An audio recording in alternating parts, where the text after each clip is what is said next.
Hello, Maximum Octane. We are back. It is, if you can't tell from my outfit, St. Patty's Day today. I don't know when you will get this, but it will be St. Patty's Day here. And I think it's always St. Patty's Day somewhere. Always at 360, that's for sure. Yeah, it is. It is. 5 o'clock somewhere.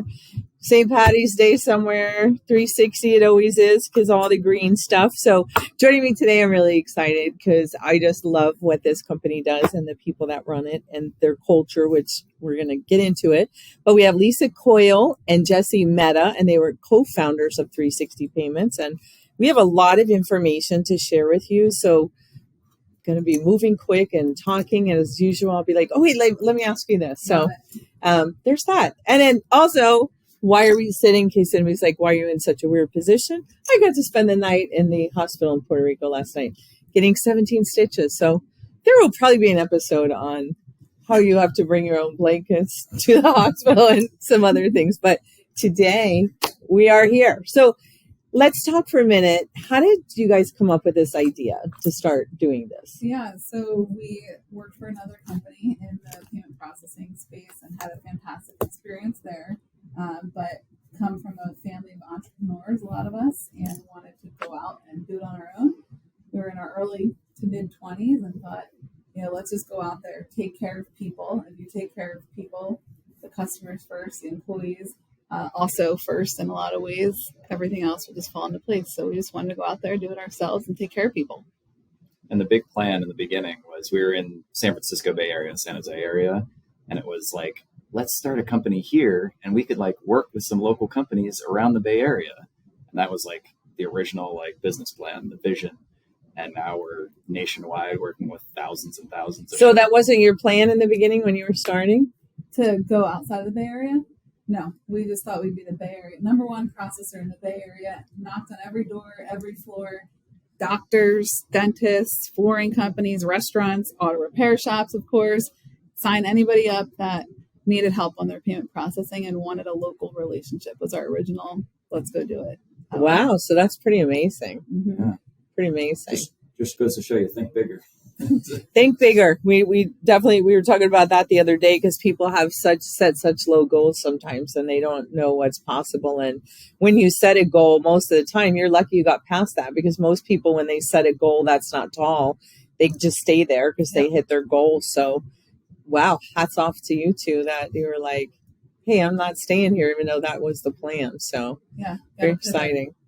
So we just mentioned about green. So your colors are green. And I love with your culture, your branding, you always know whenever I go to a trade show, whenever I see anybody anywhere, Facebook or whatever, they're wearing your colors. They're doing your thing. They have matching shoes. They have just so many. Oh, look at that. You did a better job. I am so jealous. And there's so much fun with the people that are on your team. Yeah. And I know that you treat your external customers and internal customers the same, which that's where a lot of companies miss the mark. They kind of have separate rules and separate things, but the two of you seem to just everybody's number one and everybody needs to be put first. And how do you do that? Well, thank you for observing that. It really means a lot because the number one question we get asked as founders is, what are you most proud of? And our answer is very easy. It's the people. The people built this company. We didn't build this company, but if you do put your people first and think about what they want, what's going to make them happy, again, I just believe everything falls into place from there. We are very intentional about our culture. We go out of our way to make sure people have the green stuff. We have one of our values is bleeding green, by the way. Love it. Hate that you had your leg got blood. But we really just want to make sure people have fun and enjoy coming to work. We live one life, and every day matters, and we want people to enjoy where they work. He could probably share some other ideas and things that we've done, but we truly focus on culture. Totally. It's a big thing. You spend more time at work than you do with your family, basically, So if you hate going to work every day, that's not a fun life. But if you enjoy the people you work with, you have your, best friends at work, you're talking to customers, you build a relationship with the customers, their kids' names, their dog, what's going on in their business. Like, that's what's fun about it. And you don't have to be, just because it's a business doesn't have to be like professional and stuffy and anything like that. And so it's just a good time to be able to, have that engagement and roll it over to your customers. If you have happy employees that love what they're doing and love their team, all of a sudden that radiates out to the customers and they can feel it. Even over the phone, you can tell when someone's smiling too. Absolutely. So, yeah, it's awesome. And anyone that's on your team, when you speak to them, I mean, it's not BS. It's not like a sales pitch. I mean, they light up when they're talking about what you offer. And I think that's amazing because you don't see that a lot anymore with a lot of companies. Yeah. So what do you do with credit? So first of all, credit card processing, I think, is the bane of every business owner's existence. It doesn't matter what industry you're in.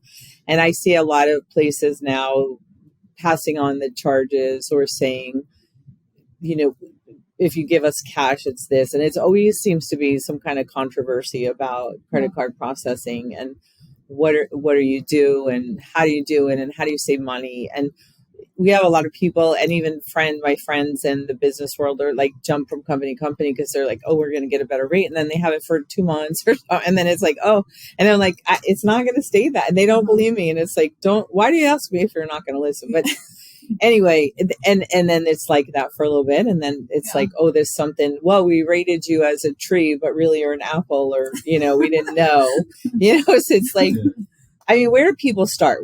First of all, what should they look for when they're looking for someone to process their payments? You want to take us out first? Yeah, for sure.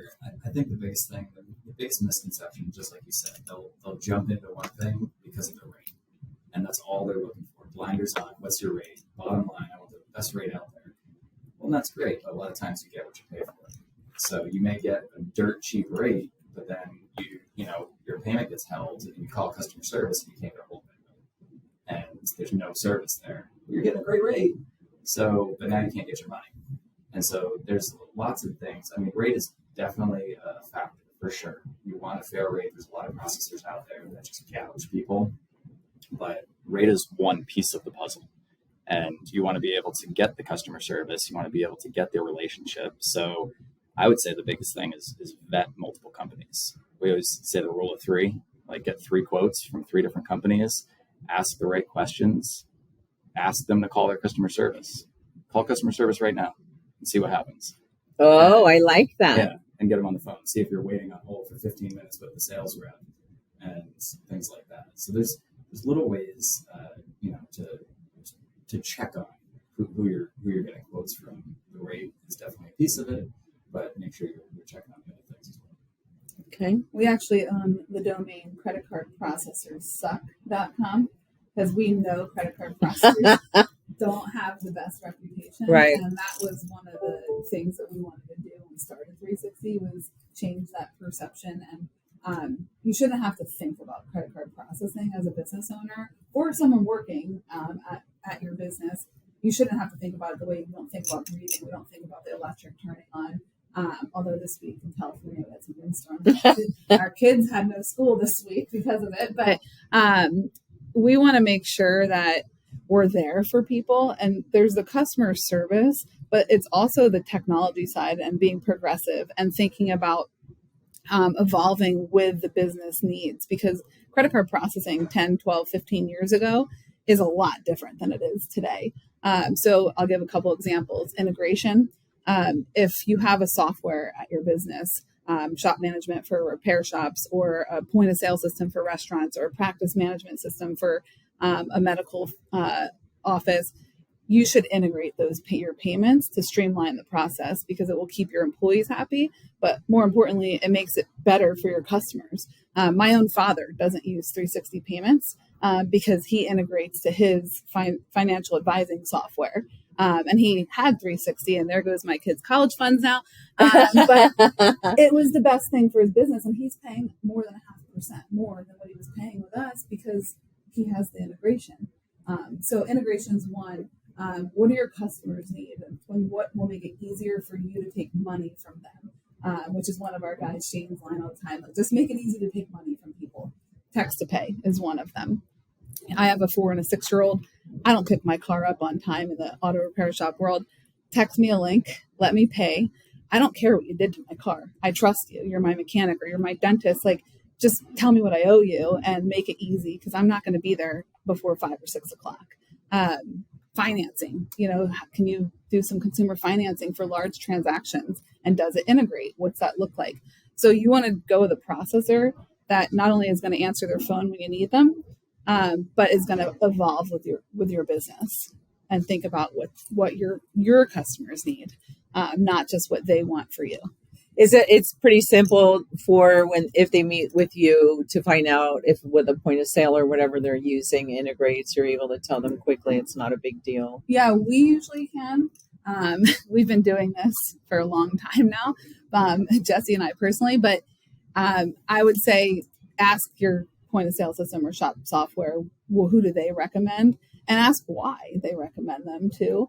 But we would be able to help people find out. And if we can't integrate, we want to try to integrate. So we'll ask, hey, can you put in a good word for us with XYZ software? And ask them if they're open to integrate into 360. But if we can't, we'll tell the shop or we'll tell the business, hey, we think you should go with them if integration is important to you, which we do think integration is really good for businesses. So how do you stay up on all of the technology? Because there's sometimes I go in a store and it's like their credit card. I think it's like the first one ever. And it's like, it doesn't read that card. It doesn't read that card. And I have to hand key it in because it doesn't read. And it's like, what is this thing here? I don't even. It is hard to stay on top of. My quick answer on how we stay on top of it is like we put ourselves in the shoes of a customer. I am a customer at a lot of places, right? I do pay bills online. I do go in person to make payments, and I'm open to trying anything. I'm on TikTok. As a geriatric millennial, I learned from one of the sessions here today. You just have to pay attention to what's going on in social media. What new trends are happening? I read a lot, but I'd say I personally put the lens on of a customer. Well, in your business, I mean, just look at like you're a consumer. How do you do things and how do you make payments? But Amex is a perfect one. A lot of customers or businesses say, "Oh, I don't want to take American Express in my business because it's more expensive." But then they're using their American Express everywhere they go because they like their points and miles. Isn't that crazy? Think about how hard you're making it for your customers that come into your shop.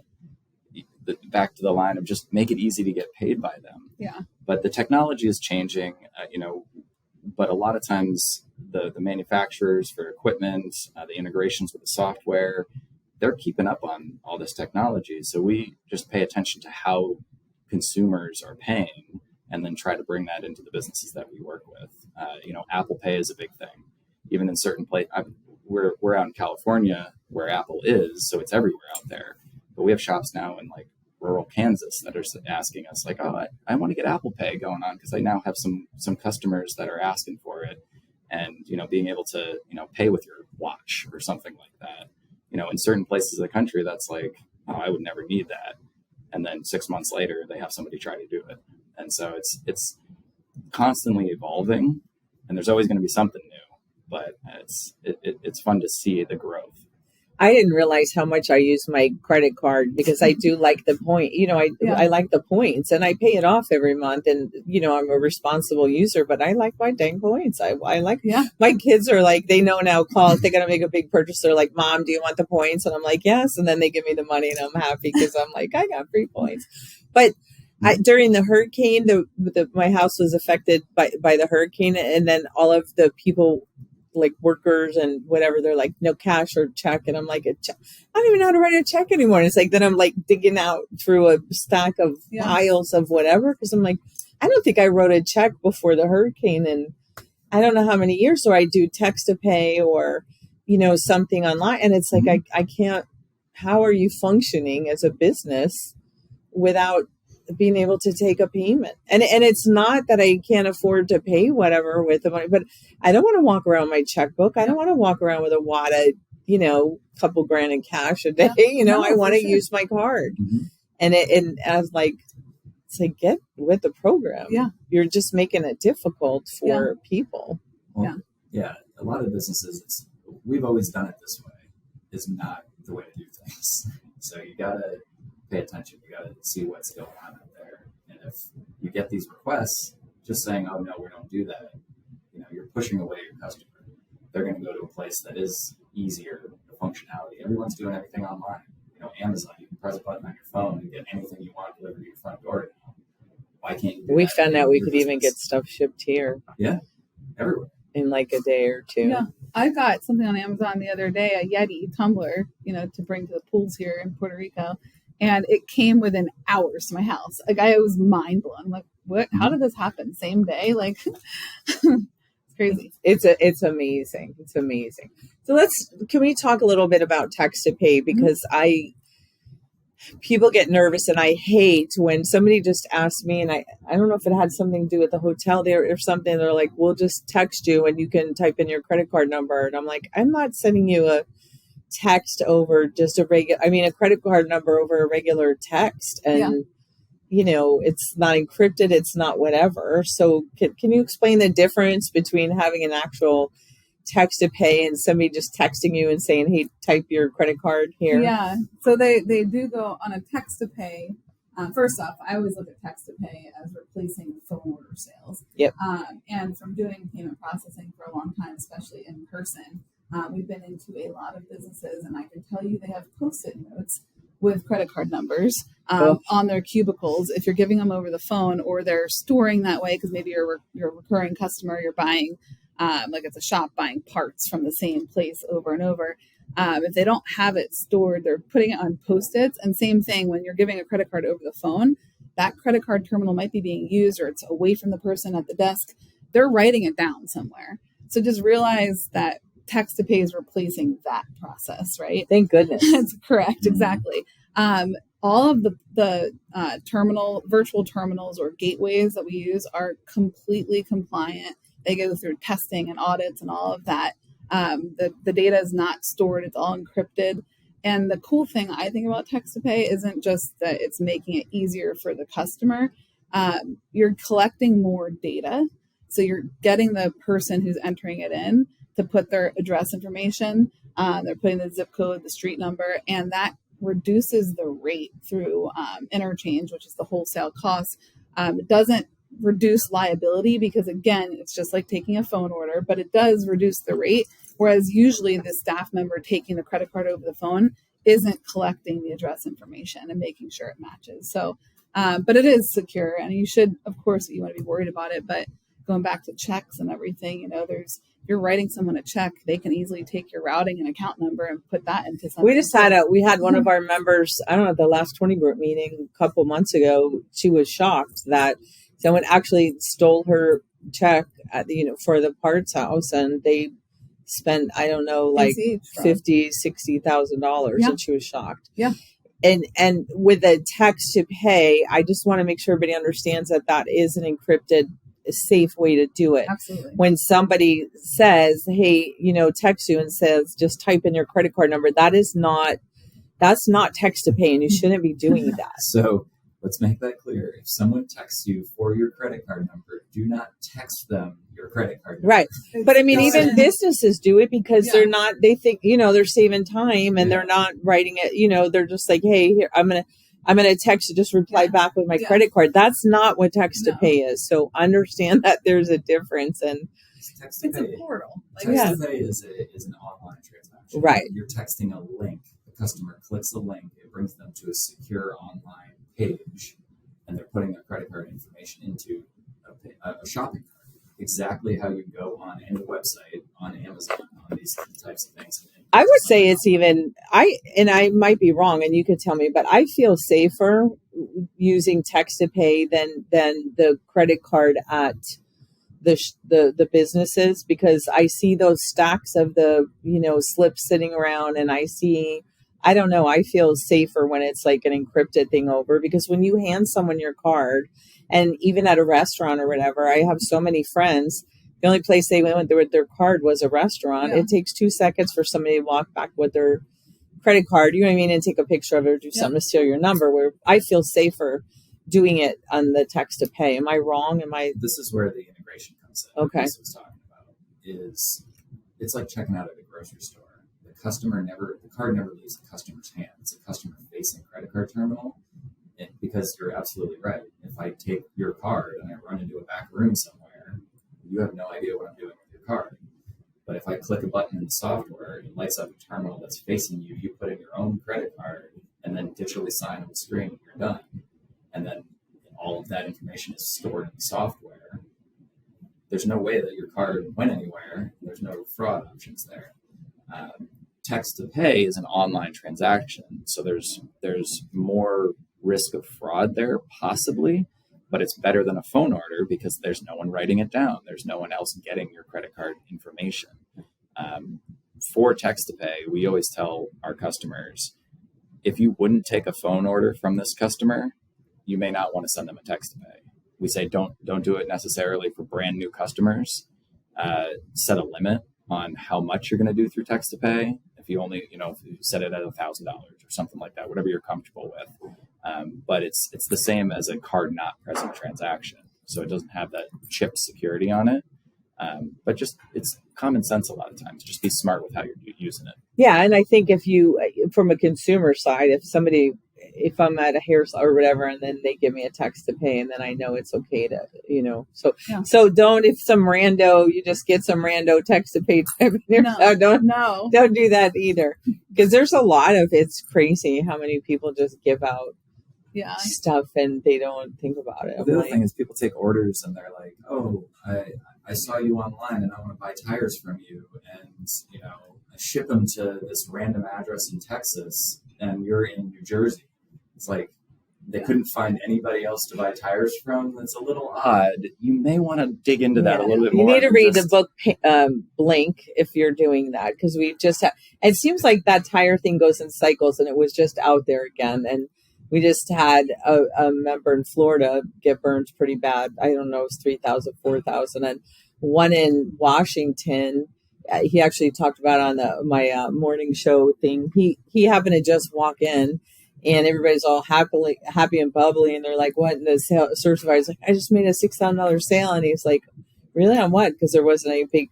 And they're like, "Tires," and he's like, "Tires to where?" And he's like, "Yeah, some guy in New Jersey bought them." And it's always got to be Jersey. The shop owner was like,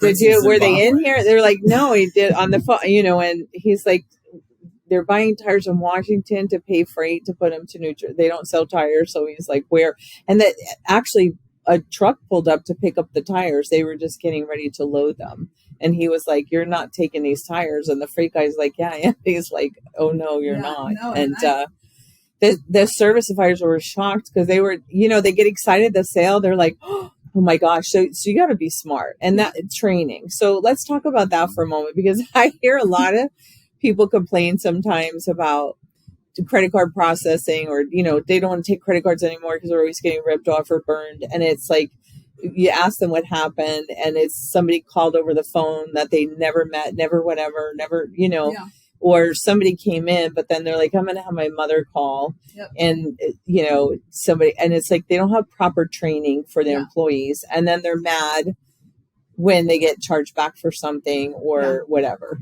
I mean, to me, there's some common sense. Yeah, no, it's, chargebacks is a whole topic in and of itself. And, we talk to our other partner, Steve, that we want to address this head on. It's the number one thing that we get complaints on at 360 too. And I like to start on chargebacks to say that I hate them. Like, no processor wants you as a business owner to have a chargeback. Like, no matter who you're processing with, your processor's on your side.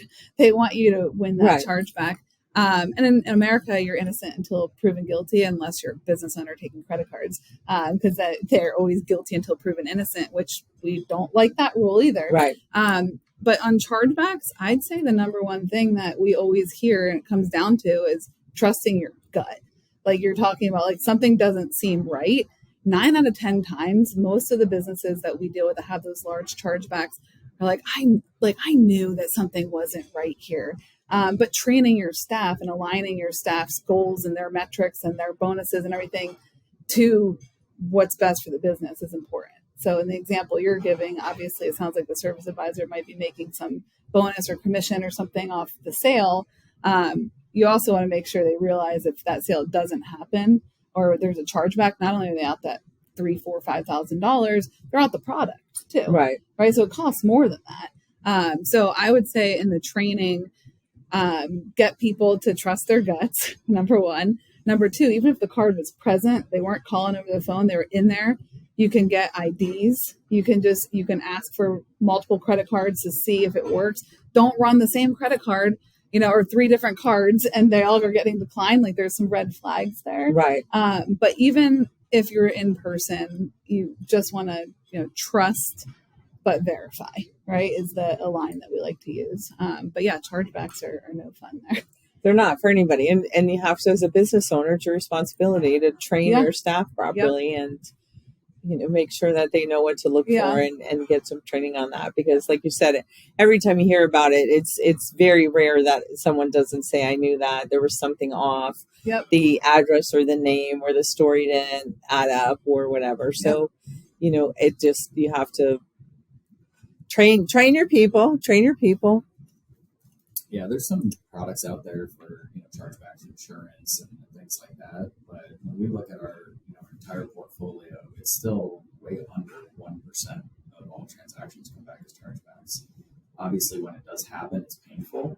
But like you said, if you focus on training your people, if you focus on doing things the right way, making sure that you get as much information as possible. If you get that kind of weird feeling about a transaction, make them come in and do it in person. So there's ways you can continue to build on that and work on getting this. I really appreciate you being here today with me, and you're celebrating 12 years. 12 years, yeah, March 9th. Yeah. So in honor of your 12-year anniversary, is there anything you'd like to offer for our listeners and viewers to celebrate with you? Yeah, since we just have been talking so much about text to pay, we would like to offer text to pay free for a year. Wow. So it's a cool tool. We can integrate it to many of the software integrations that we have. And we also have ways to do it on a standalone virtual terminal, which is go onto a computer and have a link that way too. So multiple ways to do text to pay. And it does email to pay too. If someone doesn't want to text, we can do email as well. Mention the podcast if you call in, and we'll give you a free analysis, review kind of your current situation, and then give you free text. Which anybody should do that, even if you're not interested in text to pay. Anybody should have a review, because we see so much money. It's just crazy when you do those reviews. For sure. Well, this was super fun, and I wish I could be more jumping around and be like, hey! and I'll get to see you tonight at the trade show, and everybody with your matching outfits and sneakers and all of that stuff. So any last minute, quick warnings, tips, advice for our listeners? I think, you just need to talk about credit card processing. It is one of the top ways people get paid today. Your credit card processor controls usually 80, 90, sometimes 100% of your money. You're, as a business owner, trying to feed your employees, you're trying to feed your own families and making sure they're getting their paycheck.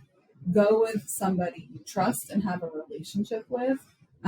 Whether it's 360 or not, you want to have that go-to processor that you can pick up the phone, get them there on the phone, and that they're growing with your business is really what I would just ultimately say. I love Jesse's tip of saying to the person they're meeting with, call customer service now and let's see. And call at your busiest hour and see what it's like. If you're a repair shop, call Friday at 5:00.